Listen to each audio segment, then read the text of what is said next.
Thanks, Kate. So I'm going to go through some pieces of sourcing legislation first. So to start off with, the forced labour regulation. This regulation aims to eliminate all products made with forced labour from the EU market, regardless of whether they're produced inside or outside the EU. The forced labour regulation does so by requiring EU member states to establish control systems and monitoring authorities to enforce compliance. It comes into effect on the 14th of December 2027, as outlined in this slide, giving companies a transition period to adapt. The scope is wide. It applies to all companies selling goods in the EU, and it covers the entire supply chain from raw materials right through to finished goods. Companies, as part of this regulation, will be required to carry out risk assessments and show clear evidence that forced labour is not present in any part of their supply chain. Failure to comply could lead to fines, bans on the import, sale, or export of affected goods, and potentially orders to dispose of these products. Next, the EUDR, or the European Union Deforestation Regulation. This targets deforestation linked to specific commodities. So from the 30th of June 2025, companies placing products such as the 7 listed, so cattle, cocoa, coffee, soy, palm oil, wood, and rubber, they must prove these do not come from recently deforested land. There are 3 key requirements. First, companies must report geolocation data for where the commodity was sourced. Secondly, they must submit a due diligence declaration to the EU related to the product in question. And thirdly, they must confirm the product was produced in line with local laws, including laws related to human rights. The scope of this regulation includes both EU and non-EU companies. Failure to comply can lead to fines of up to 9% of the company's turnover, so pretty significant. Thirdly, the Carbon Border Adjustment Mechanism, referred to commonly as CBAM. This requires reporting of greenhouse gas emissions factors for importers of carbon-intensive goods, such as iron, steel, aluminium, cement, fertilizers, electricity, and hydrogen. If a company imports over 50 tons of these goods per year into the EU, it must become an authorized CBAM importer. It must submit regular CBAM declarations, and it must purchase CBAM certificates to offset the embedded carbon emissions. Currently, CBAM is in a transitional phase, so full implementation will begin in 2026, and the obligation to buy certificates will kick in by February 2027. Non-compliance, again, with CBAM can be expensive, so fines range from €10 to €50 per unreported ton of emissions, and reduced penalties are possible for minor good faith errors. It remains to be seen how this will play out in practice. And finally, for sourcing legislation, the Corporate Sustainability Due Diligence Directive. This directive introduces mandatory due diligence for both human rights and environmental impacts in the supply chain. The aim is to prevent harm to workers, communities, and ecosystems by enforcing responsible business conduct across the supply chain. Implementation of this directive will be phased in starting from 2027. And the first wave of in-scope companies include those with over 5,000 employees and €1.5 billion global turnover. This includes non-EU companies generating the same amount within the EU. The directive zeroes in on high-risk sectors such as agriculture, mining, and textiles, and will require companies to embed due diligence in their operations, actively monitor their supply chains, and report on their efforts to do so. Non-compliance can lead to civil liability and fines of at least 5% of global turnover. It's important to note here that amendments were proposed on the 26th of February 2025 as part of an omnibus package, which is currently being negotiated in the European Union. So keep an eye on this as it develops, and we will keep you posted on our website, on our socials as well. So to conclude, each of these regulations reflect a growing push by the EU to hold businesses accountable for social and environmental impacts of their operations and supply chains. Whether it's banning forced labour, ensuring deforestation-free goods, cutting carbon at the border of the EU, or mandating due diligence, these frameworks are and will continue to reshape how the EU does business. I'll pass you over to my colleague Orla, who will talk to you about product and consumer regulations. Thanks, Colm. Yeah, like Colm said, I'll be talking through product and consumer legislation. So we're moving from the sourcing end of the supply chain up to the product-specific end. So we're going to talk about a few framework legislations, some sectoral specific and some product-specific legislation as part of this. So it's important to note, first of all, that all of these different pieces of regulation come into force under the Circular Economy Action Plan, which is one key segment of the European Green Deal. So to start off with the Eco Design for Sustainable Product Regulation, which is one of those framework pieces of legislation that we talked about earlier. This is a framework legislation that entered into force in 2024, but requirements will be applied on a product by product basis from 2027 as per the ESPR working plan. So textiles will be the first product group that will be tackled under the ESPR, requirements coming into that in 2027.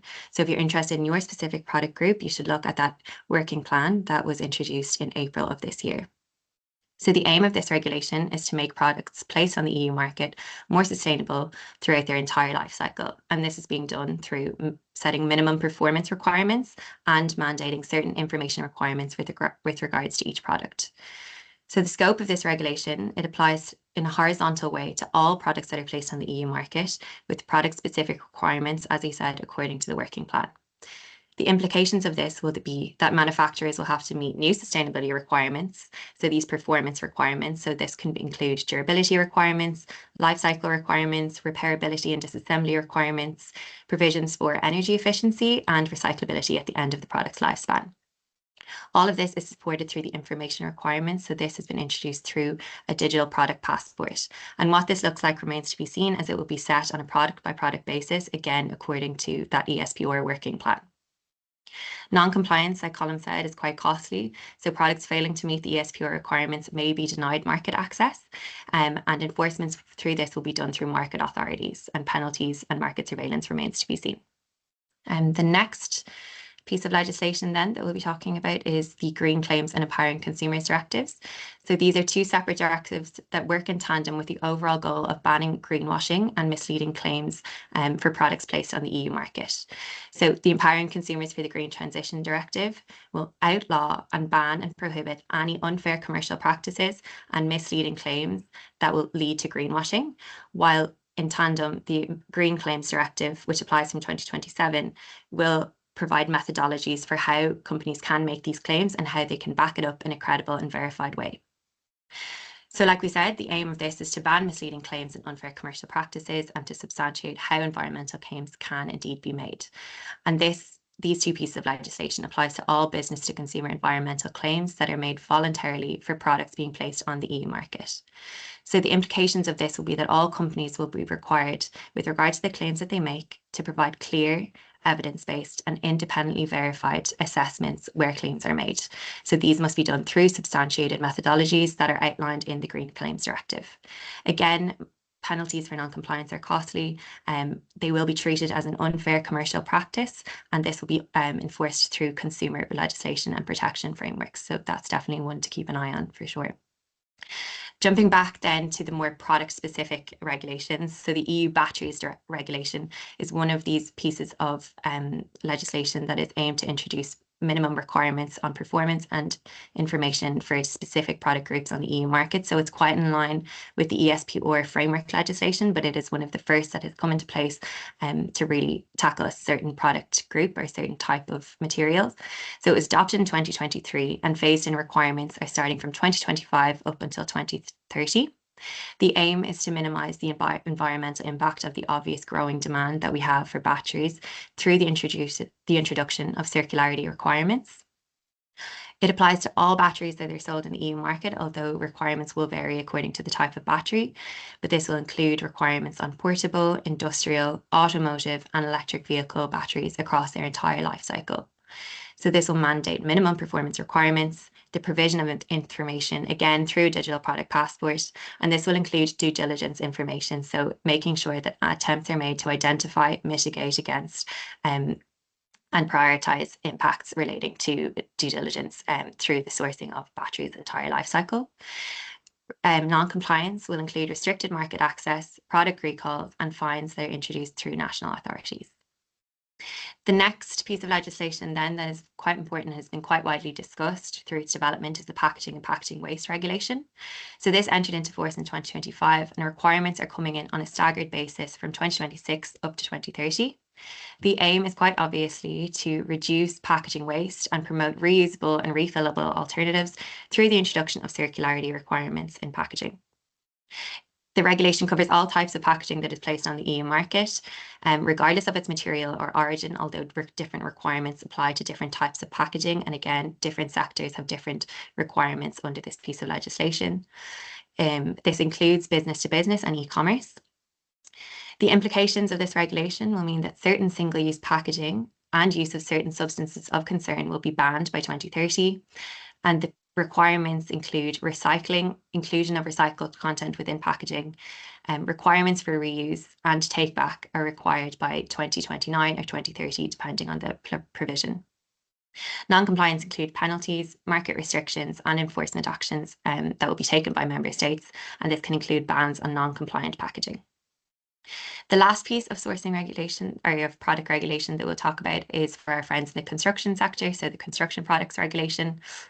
So this will apply from January 2026 and transitional provisions will be coming into place until 2027. The aim of this regulation is to establish a harmonised set of rules for the marketing of construction products that will enhance the market functioning, the safety and the sustainability of products that are being used in the construction sector. So it applies to construction products and different parts and materials therein. It applies to manufacturers, importers and distributors and online marketplaces, and the requirements for each piece of regulation varies depending on the actor in question. So the implications of this means that it will introduce stricter market surveillance, digital information requirements, and this can include environmental product declarations, clear responsibilities for economic actors, and then this has the overall goal of ensuring product compliance in a harmonised way across the entire construction sector. One more time, the non-compliant products may be subject to removal or recall from the market, and authorities are empowered to take corrective actions on sanctions imposing these. One final note before moving on, I realise a lot of the non-compliance actions I have mentioned are the same, and that is because in the EU regulations that are set out, it's left down to the member states to enforce what the different penalties and sanctions will be. The EU mandates that these sanctions must be effective, dissuasive and proportionate, but we'll be keeping an eye on what these all look like in practice as these different regulations are starting to be enforced. And with that, I'll hand back over to Colm to take us through the last few pieces of legislation, so with regards to ESG reporting.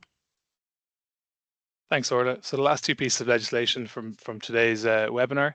So firstly, I suppose I'll be covering the two closely connected pieces of legislation, the Corporate Sustainability Reporting Directive, the CSRD, much publicised recently, and the EU taxonomy. So both of these are cornerstones of the EU sustainability agenda and have been reshaping and are reshaping how companies report and act on ESG matters. So firstly, the CSRD first came into force and applies from the 1st of January 2024. The first wave of reports have already been published and are being published, covering the 2024 financial year. It builds on the non-financial reporting directive, but unlike the NFRD, which applied to a smaller group of companies, the CSRD broadens the scope and increases the level of detail required by companies subject to its reporting requirements. This is all about transparency being the underlying principle behind the directive. So the key objective is to make sustainability information as important and as reliable as financial information. This includes detailed disclosures on environmental, social and governance matters, so everything from greenhouse gas emissions and biodiversity to labour practices and governance structures. So this implementation is being phased in. Initially, the CSRD applied to large public interest companies with 500 plus employees and either 50 million euro revenue or 25 million euro in assets. As originally drafted, the CSRD will expand to other large companies, listed small and medium enterprises, and non-EU companies that generate substantial business within the EU. The words "as originally drafted" are important here. Of course, as the CSRD is currently subject to ongoing negotiations about defining the scope and the implication of the directive, the EU omnibus discussions. So again, we're keeping a close eye on developments as they play out. There's new information and new updates every week with this, so it's an important one to keep an eye on. And again, keep an eye on our socials, and we keep our clients informed about updates related to this regulatory space. So the implications, like I mentioned, disclosures on ESG matters. When it comes to non-compliance, as Orla mentioned, the penalties are determined by each EU member state. In Ireland, for example, the current regime is that penalties mirror those for financial reporting. So this can include fines and restrictions or disqualifications of company directors. So it's a serious issue. It's not just a reporting exercise. It's a governance issue. Yeah, so just again a real important one to keep an eye on. Moving on to the EU taxonomy, it's a different kind of instrument to the CSRD, but similarly critical. Rather than being a reporting directive, it's a classification system. So the phase-in application, so it has applied from the 1st of January 2022 for climate change mitigation and adaptation. The elements relating to water, circular economy, pollution, and biodiversity are yet to be applied. So the taxonomy defines what counts as an environmentally sustainable economic activity. The aim of this is to redirect capital flows into genuinely sustainable activities and to help the EU to transition to a low carbon economy. It's really important because it ensures that when companies and investors can say something is green, that there's a scientific and legal definition within the taxonomy to back it up. The regulation entered into force in July 2021, but applied from the 1st of January 2022. So who does this apply to? Firstly, companies that are already in scope of the CSRD, they need to report how much of their activities align with taxonomy. Secondly, it applies to financial market participants under the Sustainable Finance Disclosure Regulation. And finally, it applies to EU institutions and member states when they're setting labels or standards for green financial products. The taxonomy regulation doesn't carry direct penalties on its own. Instead, it's enforced through related regulations such as the CSRD and SFDR. It means that non-compliance can lead to regulatory scrutiny, reputational damage, and investor pressure, especially if disclosures are seen as incomplete or misleading. So even without specific fines in the regulation itself, the indirect consequences can be significant, so it's a hugely important piece of regulation for companies. To summarize, the CSRD tells companies what they need to report when it comes to ESG performance. The taxonomy tells them what counts as a genuine sustainable activity, economic activity. So together, these two reporting directives and regulations are driving a fundamental shift in how sustainability is defined and practiced by companies within the European Union and for companies outside the European Union who have business operations, meeting a certain threshold within the EU. It really is changing the EU business landscape. And if you have any questions, or if you want to discuss these further, please reach out to our team and we'll get back to you and go through it in further detail. So I'll pass it over to Kate to show in further detail how we can help you.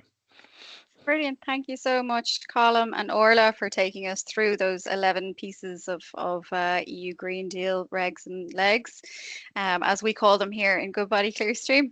I think that was really helpful. We have a lot of companies we work with who are grappling with what's in scope, what's out of scope for their own businesses, but also looking up and down their value chain.